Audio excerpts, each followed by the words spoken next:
Цэнгэг усны чон. Чон усанд амьдардаг гэж юу хэмээн та бүхэн гайхаж магадгүй.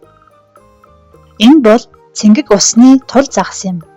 Дэлхий дээр 5 зүйлийн тул загас байдгаас Монгол оронд Сибирь тул тархсан байдаг. Цэнгэг усны лидер хэмээн бас нэрлэгддэг тул загасны дээд өрөө нь нүдэд авсан урт, хайрс нэмгэн бие дээрээ хагас сарын хэлбэрийн хар толботой.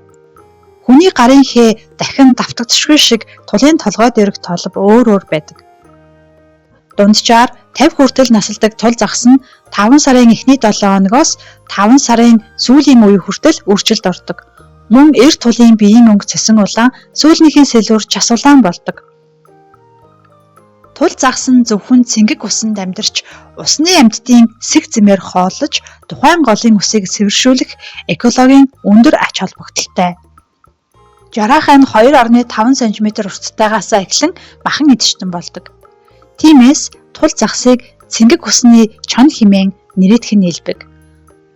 Мөн тул загас амьдардаг голын уснаас шууд ууж хэрглэж болохоор цэвэр тунгалаг хэмээдэг. Тулыг 13 дугаар зууны үед Монгол орны гол мөрөнд ихээр дархан амьдарч байсан талаар Монголын нууц давчоонд дурдсан байдаг. Монгол оронд дархсан тул загас нь улаан номонд орсон нэн ховордсон зүйл билээ. Байгаль орчноо хайрлая.